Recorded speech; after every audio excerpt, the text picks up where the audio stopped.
Oke, selamat siang semuanya. Semoga kabarnya selain sehat juga bahagia ya. Saya punya anak 2, stres mulu bawaannya karena Zoom fatigue gitu. Tapi mungkin kurang main karena kebanyakan di depan laptop. Kita coba cari fun-nya ya dari MPSI 2. Oke, yang akan kita pelajari di dalam perkuliahan MPSI 2 ini sebetulnya ada lumayan banyak nih. Ada 3 desain sebetulnya. 3 desain penelitian itu namanya independent measures yang pertama. Yang kedua, repeated measures. Yang ketiga, mix design, gabungan antara independent dan repeated measures. Kita bertahap dulu ya, bertahap dulu tuh mungkin yang paling umum, yang paling banyak, dan mungkin paling mudah adalah yang independent measures. Bedanya mungkin gambar ini nih yang lumayan nih untuk repeated sama yang independent measures. Kita melakukan penelitian pada sampel, pada sebagian orang yang dianggap merepresentasikan populasi. Pengennya merepresentasikan secara baik gitu ya. Namun di dalam konteks tertentu mungkin strategi penelitiannya, kalau yang eksperimental itu karena lebih menekankan terhadap validitas internal, biasanya lebih fokus, lebih mengutamakan yang hubungan di antara variabelnya, bukan generalisasi ke populasi yang lebih luas. Tapi kalau bisa juga dikejar. Ya, tapi yang sekali lagi yang lebih diutamakan adalah sejauh mana kelompok-kelompok yang dibandingkan itu sudah memiliki kesetaraan. Kesetaraan dalam hal ini dalam extraneous variabelnya. Nah, kalau kita pakai kelompok, maka konteksnya lebih pas kalau yang di independent measures. Karena kalau dalam independent measures, satu orang hanya ada di dalam satu kelompok saja. Jadi kalau contoh yang kita sudah lakukan, ada yang dapat huruf K aja, ada yang dapat huruf R aja, ada yang dapat W aja. Nah, yang kemarin kita lakukan itu yang independent measures. Satu orang hanya di-assign ke satu kelompok. Kemarin ada 3 kelompok, satu kelompok isinya 5 orang, total 15 itu ya. Kalau 15-15-nya mendapatkan huruf K, lalu mendapatkan huruf R, lalu mendapatkan huruf W, maka itu namanya repeated measures. Tadi saya nyebutkan kan 15 itu dapat K, lalu R, lalu W. Nah, ini juga secara metodologi kurang oke nih, kurang oke karena jangan-jangan pas dapat huruf W udah capek itu. Nanti kita mengenal dalam desain yang within subject design, yang ini, yang nama lainnya repeated measures, itu nanti kita akan mengenal kontrolnya. Salah satu yang paling banyak dipakai adalah counterbalancing. Ya, jadi untuk yang akan kita bahas pertama ini adalah yang namanya between subjects design. Oke, mungkin itu komentar prelude-nya. Kalau misalkan ada komentar atau pertanyaan atau apapun, silakan sebelum lebih jauh lagi. Oke. Jadi dalam hal ini nanti kita akan melakukan analisis statistiknya. Saya perlu garis bawahi gitu ya. Jadi dalam hal ini kalian jangan khawatir dengan isi videonya itu banyak komputasi manual gitu. Jadi sebetulnya itu hanya nice to know aja, karena sifatnya yang akan kalian lakukan nanti pada saat melakukan baik UTS, baik UAS, ataupun menganalisis data penelitian kalian sendiri, kalian nggak ngerjainnya manual, kalian pakai software itu. Jadi dalam hal ini yang perlu kalian kuasai adalah how to interpret the result. Jangan fokus di komputasinya gitu ya. Nanti pun ketika kita mau mengolahkan data, ada beberapa yang perlu kalian perhatikan dulu di dalam data yang kalian miliki. Jadi dalam hal ini ada banyak analisis statistik yang akan digunakan untuk yang between subjects. Kalian sudah mengenal yang namanya independent sample t-test ketika kita membandingkan dua kelompok saja. Ini nama analisis statistik ini tidak berkaitan dengan penelitian eksperimental, non eksperimental pun bisa. Cuma memang bedakan antara analisis statistik dengan desain itu. Jadi desainnya itu dalam hal ini ada yang between subject, ada yang within subject. Ini yang between. Kalau diperhatikan di jadwal perkuliahan kita untuk hari ini itu yang sifatnya between subject design. Nanti between subject design yang parametrik. Parametrik itu yang skala pengukuran DV-nya itu yang interval atau rasio. Kalian perlu ketahui bahwa di dalam strategi penelitian eksperimental, IV-nya itu, ini DV ya, IV-nya itu selalu kategorikal kalau di eksperimental. Jadi nggak usah bingung IV-nya apa, IV-nya pastinya kategorikal. Nah, DV-nya inilah yang perlu kalian aware. DV-nya itu apakah yang continuous atau scale kalau di bahasa SPSS-nya, atau interval rasio. Kalau yang ordinal sama nominal agak jarang sih, walaupun kemungkinan ada, tapi sangat jarang. Tadi jam 11 ada kelompok yang 40 menit kita konsultasi, boleh disebutkan judulnya aja. Azra kalau nggak salah tadi namanya.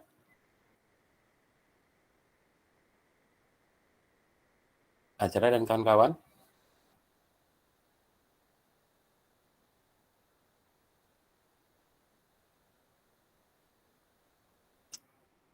Cek sound, saya ngomong sendiri kah? Terdengar, Mas. Iya, Azra, tadi siapa lagi ya? Pengaruh mood terhadap short term memory, Mas. Oke, jadi pengaruh mood terhadap short term memory. IV-nya mood gitu ya. Kemudian DV-nya short term memory. Short term memory dalam hal ini diukurnya dengan Corsi-Tax gitu ya. Corsi-Tax, kemudian tadi sudah simulasi juga dari berbagai aspek. Kemudian kelompok juga sudah menuliskan independent sample t-test untuk melakukan analisisnya.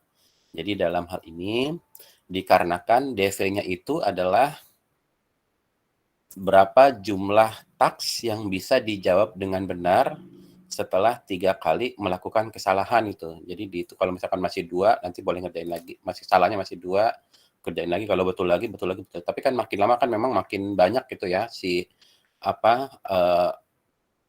kotak-kotak yang warna kuning.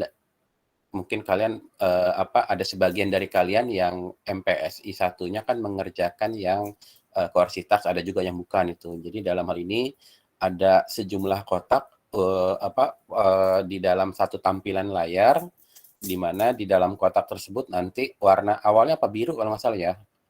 Terus warnanya itu blink warna kuning.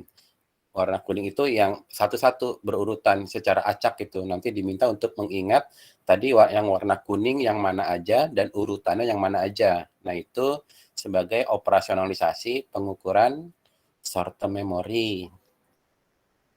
Kemudian nanti mau dilihat berapa banyak yang bisa awalnya cuma mungkin 3 kotak, gampang kan, misalkan kotak ini, kotak ini, kotak itu. Tapi kalau misalkan 4, 5, 6, 8 itu udah mulai pusing tuh, baik secara yang mana maupun yang urutannya.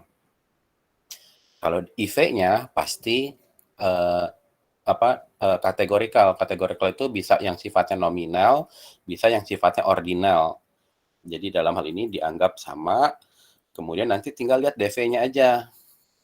kebetulan kelompok hanya bikin kelompok Azra hanya buat untuk 2 kelompok, yaitu yang mood-nya positif, dikasih film pendek yang mungkin komedi, kemudian yang mood-nya negatif yang filmnya genre sedih gitu. Jadi dalam hal ini, kalau hanya ada 2 kelompok, maka independent sample t-test bisa, one way ANOVA bisa.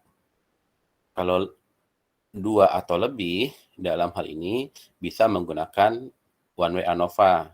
Kalau 3, ini ya, variasinya ya, IV-nya ada berapa variasinya. Kalau misalkan lebih dari 2, itu nggak bisa pakai independent sample t-test, hanya menggunakan yang one way ANOVA. One way ini mengacu ke one IV, IV. IV-nya cuma ada 1. Nanti kalau IV-nya lebih dari 2 atau lebih, namanya faktorial ANOVA. Itu kali, saya nunggu dari kalian pertanyaan. Kalau ada komentar, pertanyaan, atau konfirmasi silakan. Untuk komputasi, tadi Salsabila mungkin mau nyoba ya. Salsabila gimana? Bersedia?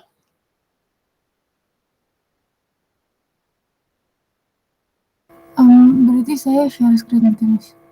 Yes, share share screen ya, Salsabila ya.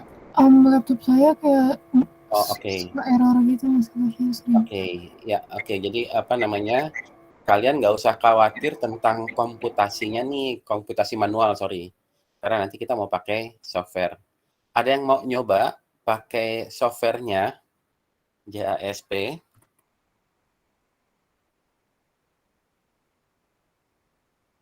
Yuk, kita cobain. Kalau saya udah biasa, jadi mungkin dari kalian nih yang mau nyobain bagaimana melakukan pengolahan data, atau terlalu jauh nggak itunya? Mungkin Mas Asup jangan ngitung-ngitung dulu deh, kita konseptualnya dulu gitu. Silakan.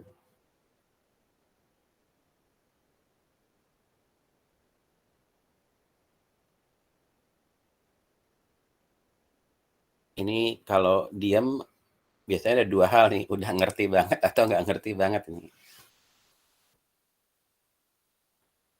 Mas, saya masih belum ngerti kenapa ada parametrik itu, Mas. Oh, oke. Oke. Bentar ya, saya cari slide-nya ya. Parametrik. Oke. Share screen lagi.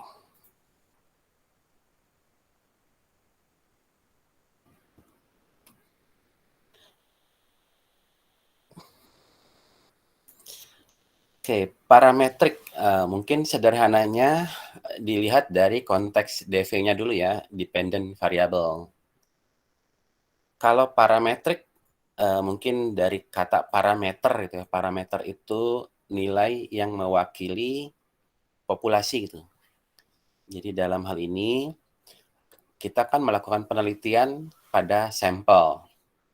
Dipercaya di dalam statistik itu kondisi di populasi itu merupakan kondisi atau penyebaran yang mendekati distribusi normal. Distribusi normal itu kalian sudah pernah dapat di MPSD gitu ya. Jadi dalam hal ini kapan bisa membentuk distribusi aja dulu, membentuk distribusi skor itu kalau dia skalanya continuous interval atau rasio. Jadi yang pertama itu kapan dikatakan sebagai parametric test adalah kalau variabel yang mau kita analisis skala pengukurannya interval atau rasio. Sisanya nominal atau ordinal itu nggak punya distribusi normal dia. Sehingga namanya non-parametric test. Syarat yang kedua untuk dikatakan sebagai parametric test adalah dalam hal ini kalau ada asumsi itu dugaan atau hipotesis lah bahwa apakah hipotesis yang ada di dalam penelitian kita Misalkan datanya kalau tadi misalkan seberapa banyak jumlah korsi taks yang bisa dijawab dengan benar oleh partisipannya kelompok berapa sih tadi 4 apa 5 lah gitu ya kelompoknya Azra gitu. Kemudian nanti kita kan kalau dilihat oke, saya tanyain ke kelompok Azra. Saya ingatnya Azra doang tadi soalnya apa yang WhatsApp saya minggu lalu itu Azra. Kalau short term memory diukur oleh kalian menggunakan kursi taks, maka kan dapatnya angka tuh berapa jumlah taks yang bisa dijawab dengan benar. Pertanyaan saya berikutnya adalah skala pengukurannya apa ya?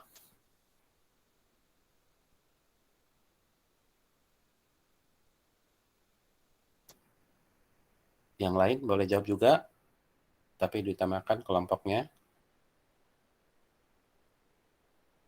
Adalah skalanya rasio ya. Karena yang jawab 4 berarti 2 kali lebih banyak dari yang jawabnya 2 gitu.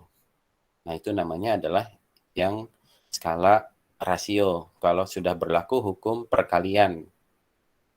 Kalau interval kebanyakan di pengukuran psikologis itu.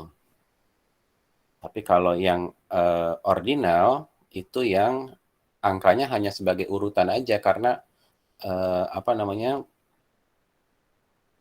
biasanya kalau misalkan contoh deh kalau di balapan F1 gitu atau MotoGP gitu ya, kan biasanya yang seru itu adalah yang urutan 1 dan urutan 2 atau mungkin urutan 3 itu. Biasanya mereka mepet-mepetan, deket-deketan itu ya.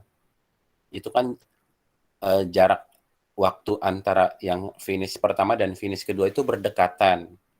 Sementara yang finish ketiga atau keempat itu jauhan itu. Jadi dalam hal ini tetap aja yang dihitung urutan 1, 2, 3, 4 itu satu-satu gitu.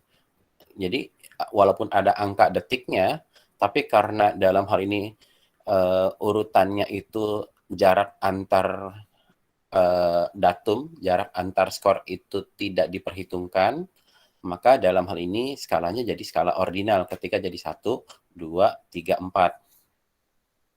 Jadi ketika kita punya DV-nya apa dulu nih yang diukur? Kalau misalkan interval dan atau rasio, maka disebut sebagai parametric test. Ketika kita punya parametrik itu adalah nilai di populasi, maka apakah sampel yang kita miliki dari data penelitian kita sama nggak dengan yang ada di populasi? Sama itu yang paling sederhana sih adalah terdistribusi normal nggak datanya? Sampai sini dulu, mungkin men-trigger pertanyaan tertentu. Oke, kalau saya tanya lagi, distribusi data yang nggak normal tuh kalau apa coba?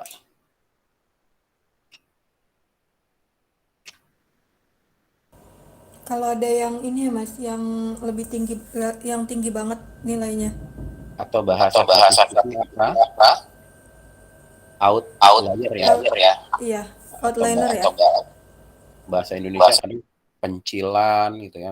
Jadi nilai yang kecil sendiri atau yang gede sendiri. Nah, konsekuensi dari adanya nilai outlier, distribusinya akan jadi skewed. Tahu ya, skewed itu yang landai di titik mana. Jadi kalau saya coba buka bukunya dulu ya, karena nggak menyiapkan pertanyaannya di awal sih. Jadi kalau kalian punya pertanyaan di awal, mungkin saya bisa menyiapkan halaman mananya. Oke, jadi dalam hal ini distribusi yang tidak normal itu yang pertama adalah skewness. Kalau skewness-nya besar, maka akan makin jauh dari distribusi normal. Selain skewed, apa lagi?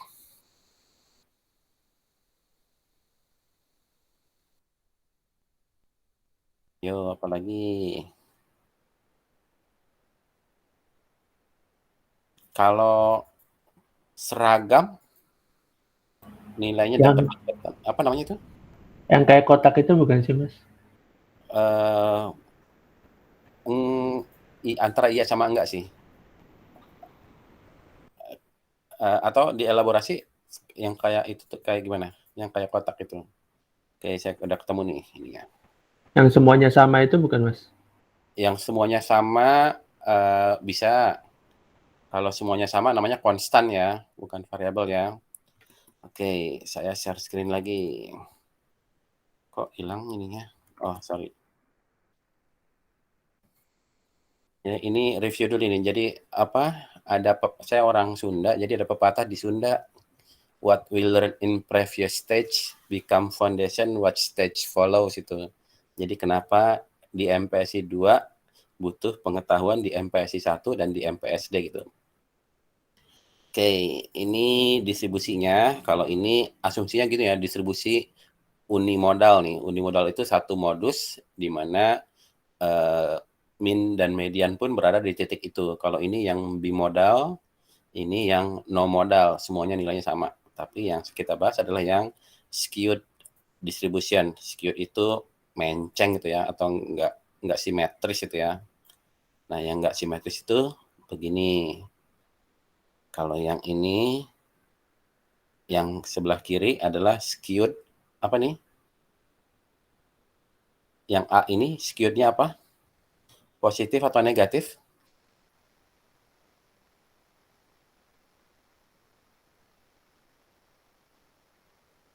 Lupa lagi. Skewed itu yang landai, yang ceper. Ada di sisi mana?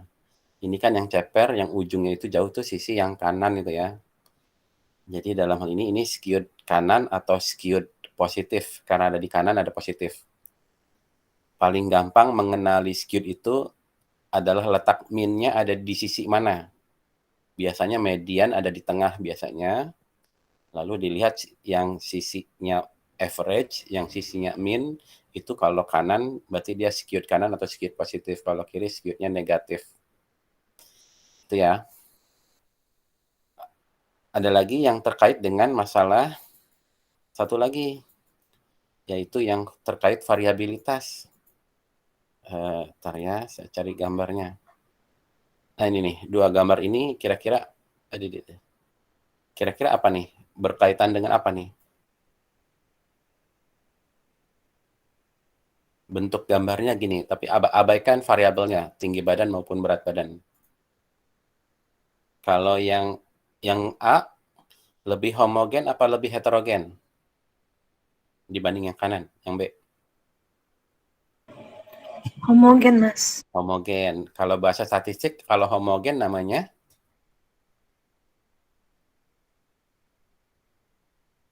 kurtosis. Ini namanya kurus leptokurtik. Yang ini katakanlah normal itu ya, namanya mesokurtik. Kalau TV datar namanya apa? TV flat itu ya. Kalau datar atau apa namanya landai banget, artinya orangnya itu macam-macam skornya, namanya platikurtik. Saya tulisin ya.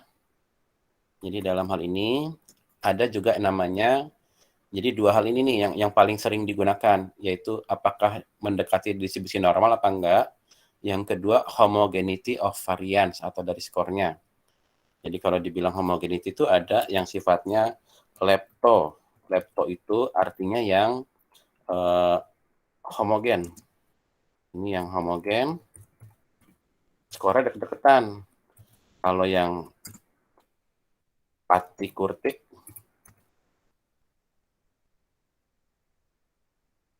itu yang heterogen. Heterogen itu yang nilainya macam-macam. Yang kita harapkan dalam hal ini yang mesokurtik. Mesokurtik itu yang tengah-tengah, meso atau distribusinya distribusi normal itu ya. Jadi idealnya sih sebetulnya sebelum kita menentukan teknik analisis statistik yang mana itu yang ini, kalau tidak terpenuhi salah satunya, terutama distribusi normal, maka geser ke kiri. Jadikan sebagai datanya yang ordinal itu.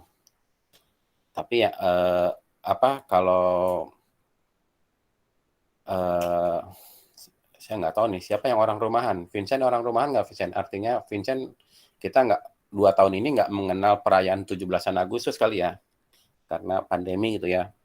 Biasanya kalau sumbangan di lingkungan perumahan berapaan ya, Vincent ya? Satu rumah ya biasanya? Jujur saya kurang paham, Mas. Iya, siapa makanya yang orang rumahan nih? Yang tahu kalau ada kegiatan di perumahan, biasanya kan ada sumbangan tuh, dimintain dari pengurus RT, RW atau komplek gitu ya. Biasa sih nyumbang 50.000, 100.000 gitu ya. Tapi kalau ada orang yang nyumbang 1 juta sendiri, nah itu kan menjadi adanya outlier tuh yang gede sendiri gitu ya. Konsekuensi dari adanya outlier yang tadi, bahwa distribusi datanya menjadi tidak normal, jadinya skewed. Jadi di sini nih ada orang yang nyumbangnya gede sendiri nih. Sehingga dengan demikian, ketika kita cek uji normalitas data, datanya nggak normal. Idealnya kalau datanya tidak di sisi normal, maka skala pengukurannya dijadikan sebagai yang ordinal.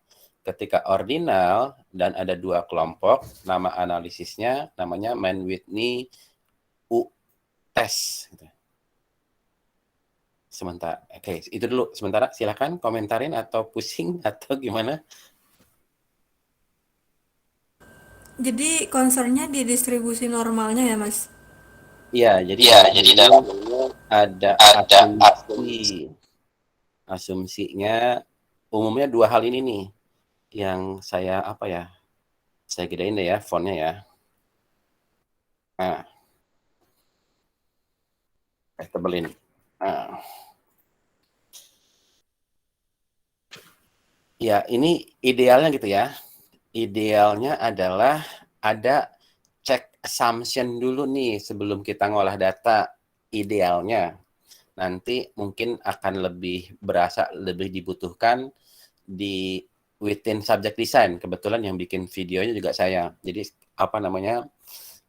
kalau urusan statistik entah kenapa saya yang sering dimintain untuk bikinin materi gitu. Jadi untuk MPSI 2 ini saya bikin yang between subject design, yang within, dan yang faktorial. Faktorial cuma agak lama bikinnya karena nyari contoh yang dekat dengan kalian itu. Oke, jadi dalam hal ini kita checking dulu. Kalau misalkan dalam hal ini tidak memenuhi persyaratan, maka dijadikan sebagai yang non-parametrik. Karena nanti biasanya jadi keliru. Kelirunya contohnya gini deh. Di kompleks saya nih, saya kebetulan di komplek itu pengurus lingkungan. Saya sekretaris RW gitu. Kebetulan satu komplek ini satu RW. Satu rukun warga gitu. Ada tuh warga blok E dekat rumah saya blok D itu, dia kalau nyumbang suka gede sendiri gitu. Kebetulan saya sama dia satu RT gitu. Jadi kami di tempat saya ada 4 RT gitu. Jadi biasanya kalau misalkan membandingkan nih, yuk RT 1 2 3 sumbangannya berapa gitu. Kemudian kalau misalkan iseng kita rata-rata tiap RT nyumbangnya berapa, kan tadi saya bilang mungkin kisaran 50.000, 10.000 gitu. Tapi kalau di 10.000, 100.000 gitu. Kemudian kalau di RT saya rata-ratanya 400.000. Wah, gede banget ya. Enggak, bukan karena gede, karena ada orang yang nyumbang berapa juta gitu. Jadi ketika dalam hal ini ada outlier, maka interpretasi datanya menjadi keliru tuh ketika ada yang gede sendiri atau kecil sendiri gitu. Makanya kalau misalkan kita pakai ordinal, kan tadi yang balapan motor, mau secepat apapun, dia ranking 1. Mau selambat apapun, kalau dia urutan kedua masuk, ya ranking 2 gitu. Jadi tetap polanya akan regularly gitu.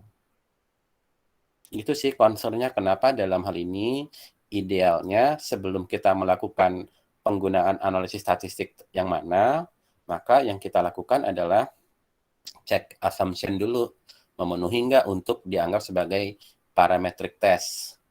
Yang paling utama adalah normally distribute apa enggak. Yang kedua, checking for homogeneity of variance. Yang ketiga, keempat, dan seterusnya silahkan aja kalau mau ditambahkan. Komentar lagi, ayo please, karena ini dasar ya buat yang berikutnya akan banyak dari sini nih, banyak dari materi hari ini. Saya sudah cukup jelas, Mas. Makasih. Oke, siap. Ada yang mau nyoba untuk ngolahin data karena apa namanya, kalau di kelas offline ada praktikum gitu kan, terlebih untuk yang sekarang kan jam berstrukturnya hilang. Jadi yang saya mau, kalau ada yang mau nyoba, selain kalian bisa ngikutin apa yang ada di video, kan beda nih antara nonton, kadang-kadang nonton ngeliatin orang masak dengan masak sendiri tuh beda, dapat feel-nya gitu. Jadi kalau mau nyobain dari kalian, jangan dari saya. Silakan share screen, buka apa ya, JASPD gitu. Ada yang mau? Sayang nih kesempatannya nih. Yuk, waktunya 12 menit lagi tuh. Saya off cam apa share screen-nya dimatiin dulu. Ya, ditunggu. Nanti saya pandu kok biar apa namanya?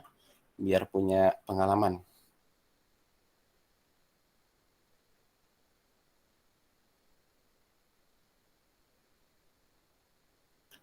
Atau di videonya udah cukup. Yakin nih.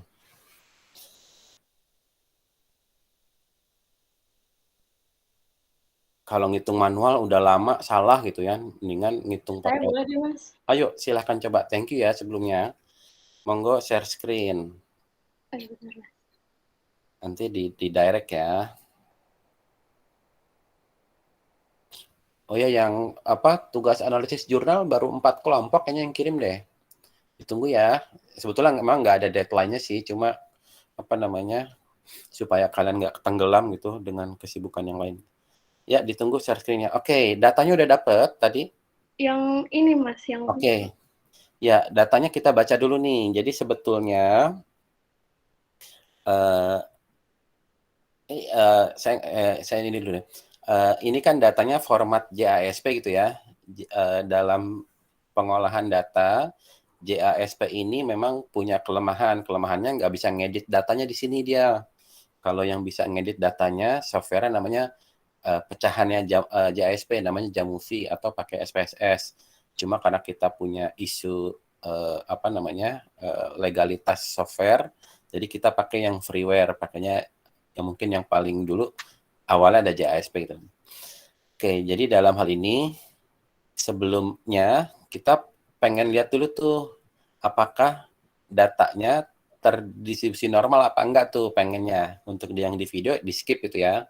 Coba dilihat di deskriptif. Oke, masukkan variabel dv-nya yang apa? Saya nggak kelihatan di sini. Yes, klik di variabelnya. Enggak. Ini apa? Oh, ini, Mas, yang bawah. Ini yang kemarin saya nyoba-nyoba gitu sih. Oh, oke, bagus sudah coba-coba. Jadi maksudnya kok mata saya kecil banget ya.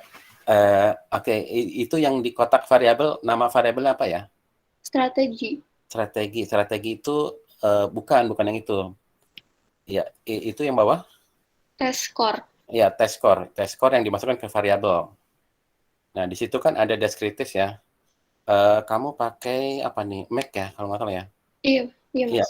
bisa print screen tuh yang deskriptif statistik.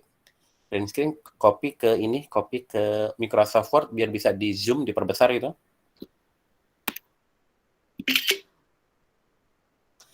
Ya, kalau Mac cepat itu ya, tinggal select gitu ya. Kalau di Word print screen paste di sini. Perbesar view-nya ya. Iya, bentar, Mas. Yes.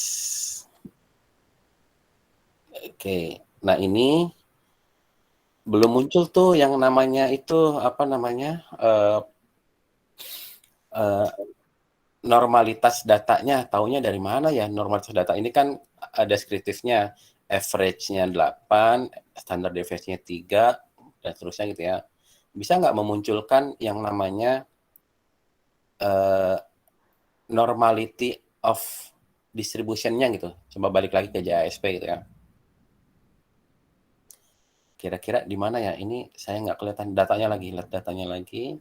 Ya, di deskriptif. bawahnya tuh ada tuh, di bawah apa, ya masukin ke test score, bawahnya, di bawah ya gitu apa tuh? Gitu. Saya nggak Plot. kebaca.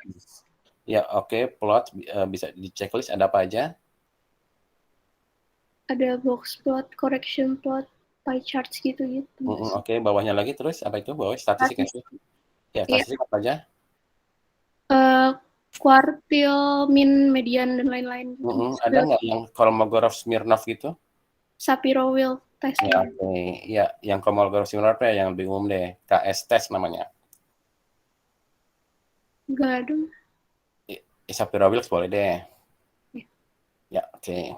Jadi sensitivitasnya beda dikit ya. Oke, sekarang yang Shapiro-Wilknya ya kok belum muncul? Ada Shapiro-Wilknya di bawah? 0,6. Oke, di 0,1. apa print screen lagi ditempel?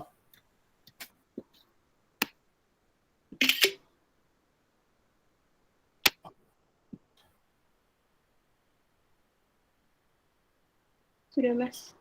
Oke. Almira itu kalau kita itu kan P value, P itu untuk probability gitu ya, untuk Shapiro-Wilk gitu ya. Dalam hal ini angkanya 0,6. Ya, kalau saya bilang ini signifikan apa enggak ya? Oke, kalau misalkan apa namanya kita menggunakan software, kan kita mau lihat signifikan apa enggak ya? Taunya dari mana? Kalau kita menggunakan hitung manual itu yang pernah kalian lakukan kan waktu MPSI 1 ya, pakai tabel T atau tabel R gitu ya, tabel korelasi Pearson atau tabel t-test gitu ya. Kan kalau itu manual itu membandingkan hasil hitung dengan tabel. Dikatakan signifikan kalau nilai yang kita hitung misalkan korelasinya 0,8 sementara di nilai kritikal di tabelnya 0,5. Itu signifikan apa enggak ya, Almira? Enggak, Mas. Kalau nilai korelasinya 0,8, nilai kritikal di tabel 0,5, maka signifikan apa enggak? Signifikan, Mas. Signifikan, karena nilai hitung lebih besar dari nilai tabel gitu ya. Nah, itu kalau kita ngitungnya manual. Tapi kalau ngitungnya pakai software, yang kita compare adalah nilai P value-nya. Kapan dikatakan signifikan? Kalau nilai P-nya lebih apa dibanding apa? Lebih kecil. Dari Alpha levelnya, Mas. Oke, alpha level biasanya dipakai dalam social science 0,05 ya. Iya. Ya, ini alfanya atau P-nya sama dengan 0,6. Lebih besar atau lebih kecil? Lebih besar. Dibanding alpha level, lebih besar gitu ya. Oke, saya biasanya punya apa ya? Bukan bercandaan juga sih. Kalau tadi kan bilang kalau kita menggunakan tabel, ngitung manual, kalau nilai hitung lebih besar dari tabel, nilai kritikal di tabel, maka signifikan. Kalau lebih besar.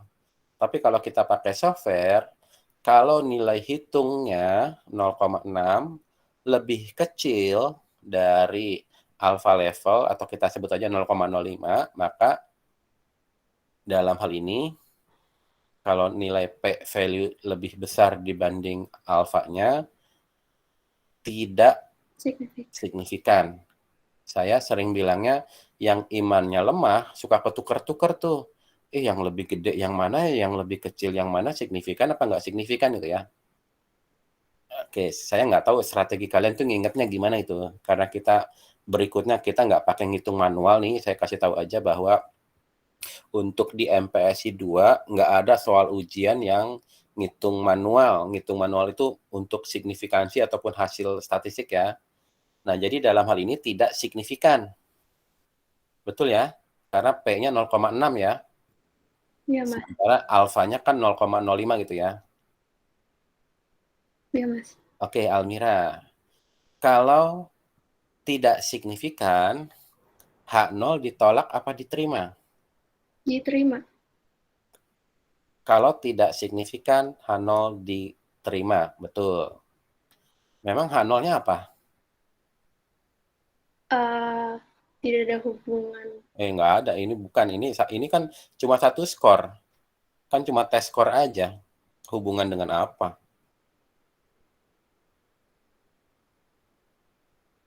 Oke, saya ini ya, karena ini sebetulnya udah pernah nih dibahas nih di MPSD. Di MPSD tentang uji normalitas data.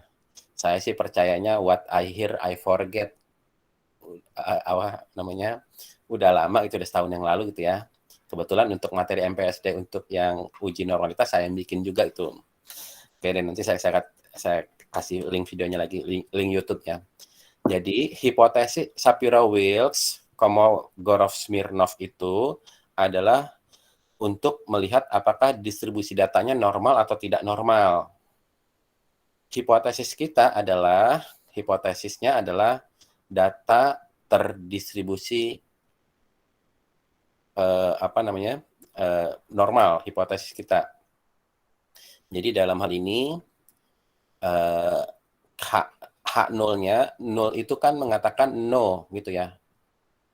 Saya ulangi lagi bahwa dalam hal ini kalau kita bilang hipotesis 0 berarti no correlation, no effect, no differences, itu 3 hal itu. Correlation, effect, differences, biasanya 3 hal itu untuk hipotesis 0. Dalam uji normalitas data itu yang kita lihat adalah hipotesisnya differences. Apakah terdapat perbedaan tidak antara data kita dengan distribusi normal. Jadi distribusinya distribusi hipotesis tuh, nggak ada di sini. Saya ulangi lagi, apakah terdapat perbedaan distribusi variabel test score nih yang sekarang tampil dengan distribusi normal yang ada di hipotesis. Hipotesisnya kan distribusi normal kan sebetulnya udah ada tuh, tanpa data pun distribusi normal itu udah bisa dibuatkan. Oke, saya ulangi lagi. Hipotesis nolnya adalah tidak ada perbedaan antara data dengan distribusi normal. Almira, hipotesis nolnya ditolak apa diterima tadi? Diterima. Nah, hipotesis nolnya kan no differences between the distribution and the normal distribution. Kalau tidak ada beda, maka distribusi data test score yang tampil ini normal atau tidak normal? Nggak normal, Mas. Ayo, salah. Kan hipotesis nolnya diterima kan? Oh iya, normal berarti. Karena kan hipotesis nolnya no differences. Hipotesis nol itu no differences, no effect, no correlation. Dalam distribusi normal, yang mau dicek adalah apakah distribusi datanya normal apa tidak. Normal itu kalau sama dengan normal, jadinya distribusi normal. Kalau berbeda dengan normal, distribusinya tidak normal. Ini saya ngomongnya sebetulnya sudah sangat ini nih, memang karena katanya mirip-mirip jadi susah. Jadi yang diharapkan di dalam uji normalitas data adalah H0-nya diterima biar data kita sama dengan distribusi normal. Nah, didapatkan data Shapiro-Wilks-nya 0,6 sekian, maka H0-nya diterima. Karena H0 diterima, distribusi datanya normal. Karena distribusi datanya normal, kita menggunakan parametric test. Karena kita menggunakan parametric test, maka pilihannya bisa pakai one way ANOVA atau bisa pakai namanya independent sample t-test. Ayo, panjang tuh. Silakan mau konfirmasi pemahaman.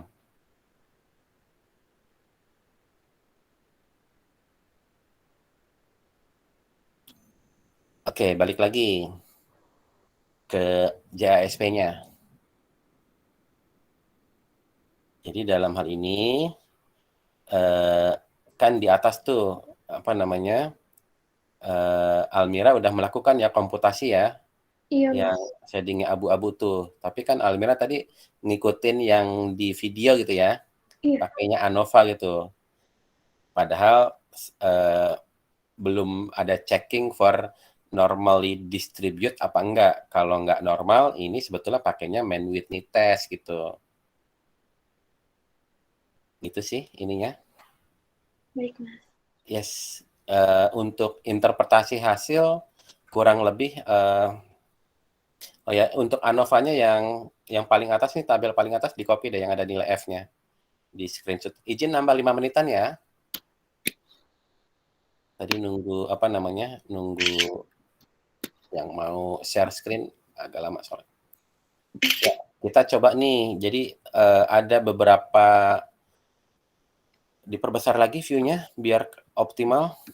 View itunya apa namanya? View aduh izin mata saya kok ini banget ya. Kelihatan belum, Mas? Ya, ini matanya saya perlu kacamata nih. Oke, jadi di situ udah nyoba bahwa ada 2 kelompok yang dibandingkan. Ada 2 atau ada 3 sih? Ada 3. Ada 3. Taunya dari mana? Dari strateginya DF-nya 2. Nanti kalian mesti tahu juga nih, kalau DF-nya 2 berarti strateginya ada 3 karena DF-nya K dikurang 1. K itu jumlah kelompok. K, saya juga nggak tahu tuh K-nya itu awalnya dari mana hurufnya. Dikurang 1, hasilnya 2. Supaya jadi 2 kan harusnya berarti strateginya ada 3 gitu. Jadi angka DF taunya dapat dari mana ya? Kalian mesti tahu juga tuh apa sumber asalnya dari mana ketika DF-nya 2. Karena untuk DF itu mudah untuk kita isikan. Nanti sebetulnya saya kasih bocoran dikit nih. Kalau di dalam soal-soal di UTS, sama seperti di soal-soal problem, Almira punya bukunya ini nggak? Punya bukunya Gravater Wallnau nggak? Saya punyanya printannya, Mas, bukan di laptop. Oh, oke. Jadi maksud saya di setiap end of chapter itu ada soal latihan tuh kalau di bukunya Gravater Wallnau. Banyak nih soal-soal latihan yang apa namanya tabel ANOVA kosong, lalu nanti kalian minta isi-isikan. Kalau DF kan sebetulnya tanpa angka pun ketahuan itu. Kan DF itu hanya bicara ada berapa kelompok, ada berapa partisipan. Untuk DF strategi 2 berarti kelompok strateginya ada 3 itu levelnya ada 3 ya. Istilah level tuh untuk ada berapa variasi IV ya. Untuk yang residual atau error atau within itu ada 15. 15 itu berarti ada 18. berapa orang partisipannya? 18. 18 taunya dari Dari itu ya, Mas. enggak, sekarang tanpa melihat data. Jadi Ini nanti 15 18 kurang 3. jadi N besar jumlah partisipan dikurang K, N dikurang K. K-nya kan tadi 3 itu ya. 3 dapat dari mana? Dari strategi itu kan DF itu DF between atau DF strategi K dikurang 1 gitu ya. Jadi untuk DF itu sebetulnya bisa hanya melihat dari ilustrasi penelitian gitu.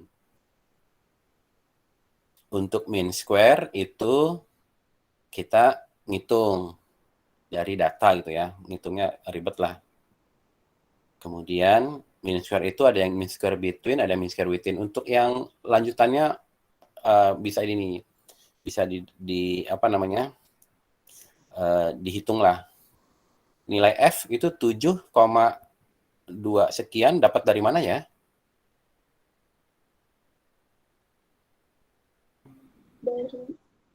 Dari Mean total square strategi dibagi mean square residual.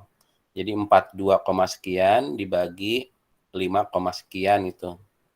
Jadi nanti kalau angkanya dihilang-hilangkan yang mana, kalian bisa ya nyarinya ya gitu ya. Jadi ini namanya tabel summary ANOVA.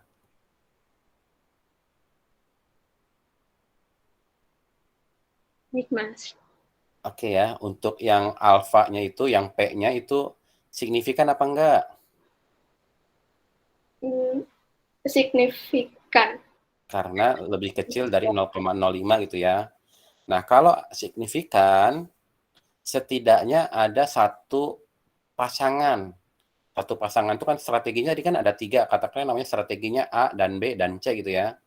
Entah A sama B bedanya signifikan, B dengan C signifikan, atau A dengan C yang signifikan. Jadi at least kalau ANOVA-nya overall-nya signifikan, setidaknya satu pasangan strategi yang berbedanya besar sehingga signifikan. Setidaknya 1, bisa 2, bisa 3-tiganya bisa. Jadi at least one pair should be significant different.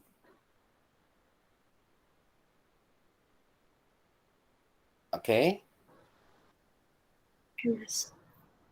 Ya, silakan komentar pertanyaan. Saya takutnya ngomongnya kebanyakan juga.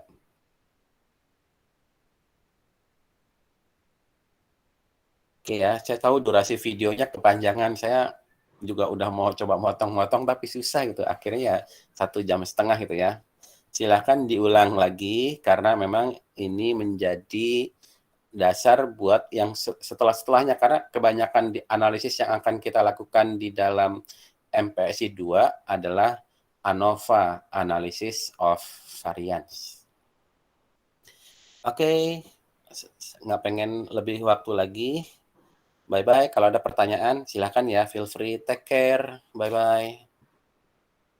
Terima kasih, Mas. Terima kasih, Mas. Terima kasih, Mas. Terima kasih, Mas. Makasih banyak, Mas.